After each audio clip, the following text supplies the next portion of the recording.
한때는 이런 공식이 있었습니다. 전문직은 고소득에 평생 안정적이다. 거기다 사회적 지위까지 보장되는 꿈의 직업이었죠. 변호사, 회계사, 세무사 등 소위 사자가 붙는 직업은 많은 이들이 선망하는 직업이었습니다. 전문직이 되기 위해 수험생들은 몇 년씩 인생을 갈아넣기도 했죠. 붙기만 하면 끝이라고 믿으면서 말이죠. 그런데 요즘 전문직 상황을 보면 이런 얘기들은 모두 옛말이 된 듯합니다. 실제 전문직의 현실을 들여다보면 실직이나 폐업, 파산이 증가하고 있고요. 개업을 했지만 3에서 5년도 버티지 못하고 결국 업계를 이탈하는 사례들도 늘고 있다고 해요. 힘들게 전문직 자격증을 땄는데 현실은 생각과는 너무도 달랐다는 증언들이 쏟아지고 있죠. 그래서 오늘은 전문직이 왜 몰락하고 있는지 전문직의 현실을 한번 살펴보도록 하겠습니다.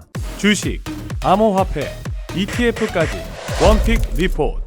전문직 중에서도 회계사와 세무사는 특히 더 안전한 직업으로 여겨졌습니다. 경기에 크게 흔들리지 않고 기업과 국가가 존재하는 한 사라질 수 없는 직업이라고 여겨졌죠. 그래서 회계사, 세무사는 밥 굶을 걱정은 없다는 말이 자연스럽게 따라붙기도 했습니다. 하지만 요즘은 세무사, 회계사가 되더라도 그 다음이 더 문제라고 하는데요. 먼저 세무사 현황부터 살펴보면요. 세무사 수는 2015년에 약 9,600명이었는데 2025년 약 16,800명으로 늘었습니다. 10년 만에 무려 73%나 증가한 수치죠. 작년 세무사 시험 응시자 수는 2만 명을 훌쩍 넘었고 최근 몇 년간 2만 명 수준을 유지하고 있습니다. 사람들이 세무사가 되기 위해 얼마나 많은 사람들이 몰려들었는지 그 인기가 어느 정도인지 숫자만 봐도 짐작되시죠? 회계사도 상황은 마찬가지죠. 이처럼 세무사, 회계사가 되고자 하는 사람들은 계속 늘고 있습니다. 그리고 실제로 시험에 합격하고 자격증을 갖는 사람들도 그만큼 많아지고 있죠. 그러나 여기서 문제는 회계사는 시험 합격이 끝이 아니라 2년간 공인회계사 실무 수습을 마쳐야 비로소 공인회계사로 등록하고 감사, 세무 업무를 할 수 있다는 겁니다. 이 수습은 주로 회계법인에서 진행되는데요. 2025년 기준 회계사 시험 합격자는 약 1,200명인데 4대 회계법인의 신입 채용 규모는 매년 약 700에서 800 수준입니다. 결과적으로 합격자 중 상당수는 4대 회계법인 외에 중소회계법인이나 기업 등 수습기관을 찾아야 하죠. 수습기관을 구하지 못한 합격자들은 자격증은 취득했지만 실무 교육을 마치지 못해 정작 공인회계사 일을 시작하지 못하는 상황에 놓이기도 합니다. 그래서 요즘은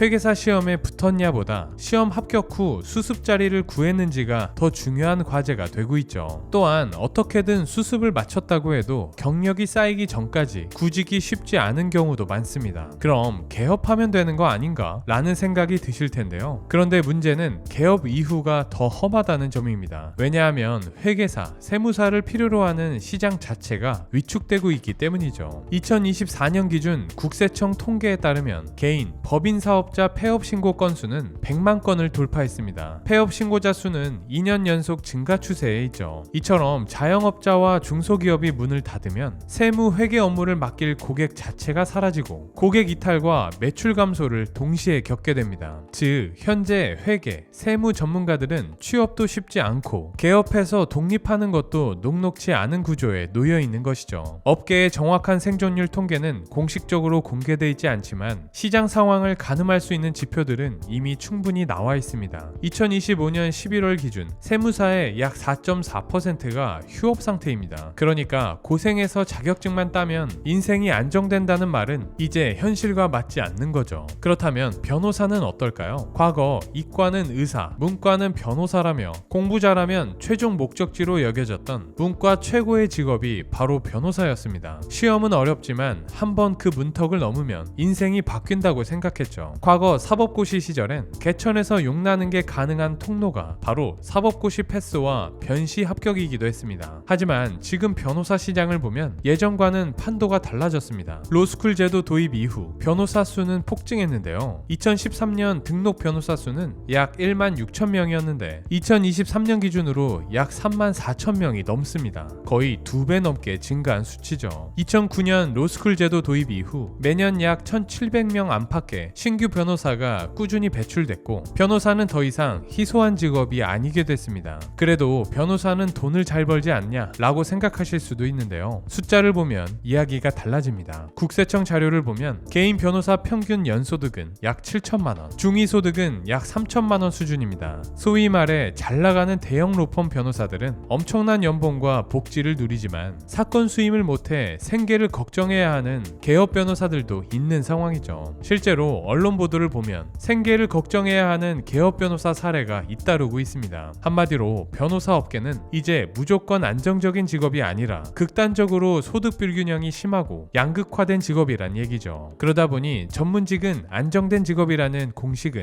이미 현실에서 깨진 지 오래입니다. 오히려 고비용의 리스크가 있는 직군에 더 가까워졌죠. 그럴 만도 한 게 회계사, 세무사, 변호사 같은 전문직이 되기 위해선 꽤 긴 준비 시간과 많은 비용이 들어갑니다. 시험 준비 기간 동안 들어가는 학원비, 생활비, 대학원이나 로스쿨 등록금, 그리고 공부를 하느라 쏟는 노력과 시간, 이 모든 걸 합치면 수천만 원에서 1억 원 이상 비용들이 들어가죠. 그러나 문제는 이만큼 투자해도 회수 구조가 더 이상 보장되지 않는다는 겁니다. 예전엔 붙기만 하면 됐지만 이젠 붙은 이후가 더 험한 구조가 됐으니까요. 사무실 임대료, 인건비, 각종 부대 비용, 여기에다 요즘은 광고비, 플랫폼 노출 비용도 만만치 않게 들어갑니다. 이제는 단순히 실력만 좋아서 되는 게 아니죠. 검색 상단에 드는지, 얼마나 홍보가 됐는지, 변호사도 홍보가 수익을 좌우하는 시대가 됐습니다. 게다가 전문직들을 위협하는 건 이게 끝이 아닙니다. AI의 등장도 전문직 직군을 크게 위협하고 있습니다. 물론 회계사, 세무사, 변호사의 업무를 AI가 대체하진 못합니다. 하지만 세무신고 자동화, 계약서나 법률 문서 초안 생성, 회계 재무 분석 리포트 작성 같은 상당 부분 전문가 손길이 필요했던 일을 이제는 AI가 대체하고 있죠. 이제 소비자들은 이 정도면 굳이 비용을 들여서 비싼 전문가를 쓸 필요가 있을까? 라고 생각을 하게 됩니다. 예전엔 고소장 하나 써주는데 얼마, 상담 비용 얼마, 이런 식으로 전문가들의 시간이 곧 가격으로 매겨졌습니다. 하지만 지금은 AI가 그를 대신하며 전문직이 제공하던 기본 업무 가격이 무너지고 있죠. 소비자 입장에선 AI와 법률 상담을 하는 것과 변호사 사무실에 찾아가서 1시간 상담하는 걸 두고 이제 효율성과 가성비를 따져볼 수 있게 됐습니다. 가격만 비싸고 체감 효용이 크지 않다면 사람들은 굳이 비싼 비용을 들여 전문가를 찾을 이유가 점점 줄어들었겠죠. 결론적으로 이제 전문직도 예전처럼 해선 먹고 살기 어려운 시대가 됐다는 얘기죠. 전문직은 이제 직업이 아니라 하나의 사업이 된 시대에 들어섰습니다. 무조건 존중과 신뢰를 받던 신분에서 이젠 선택받는 서비스 업종이 됐죠. 반복적이고 규칙적 업무, 표준화된 일들은 AI가 가장 잘하는 영역입니다. 단순 민형사 사건, 표준계약서, 종합소득세나 부가세 신고, 재무제표 작성, 이런 일만 계속 붙잡고 있다면 전문직은 결국 AI와 가격 경쟁을 할 수밖에 없는 구조에 놓이게 됩니다. 그리고 이 싸움에서 사람이 이기기는 거의 불가능합니다. 그래서 이제 중요한 건 얼마나 많이 아느냐가 아니라 이 상황을 제대로 이해하고 지금 당장 도움이 되는 답을 줄 수 있느냐입니다. AI도 분명히 법과 규정을 설명해주고 정보를 정리하고 선택지를 나열해줄 수는 있습니다. 하지만 AI는 결정을 대신 내려주지 못하고 그 선택에 책임을 지지도 못합니다.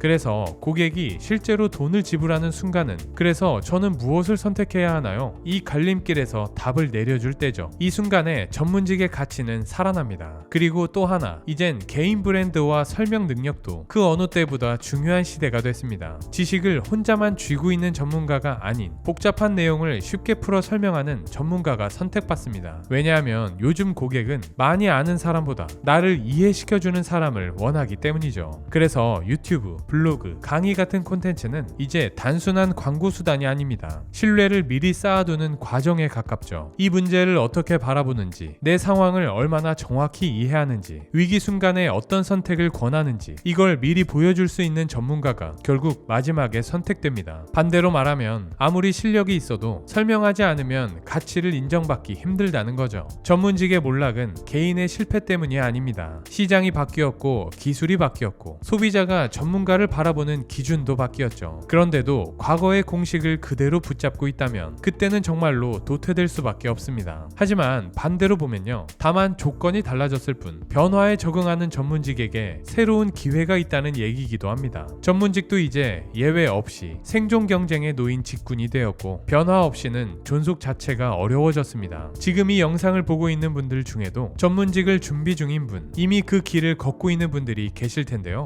중요한 질문은 이 길을 갈 거냐 말 거냐 거냐가 아니라 어떤 방식으로 갈 거냐입니다. 과거처럼 자격증 하나로 평생을 버티는 시대는 끝났지만 시장을 이해하고 설명하고 선택을 도와주는 전문가에게 자리는 여전히 남아 있습니다. 오늘 준비한 내용은 여기까지입니다. 감사합니다.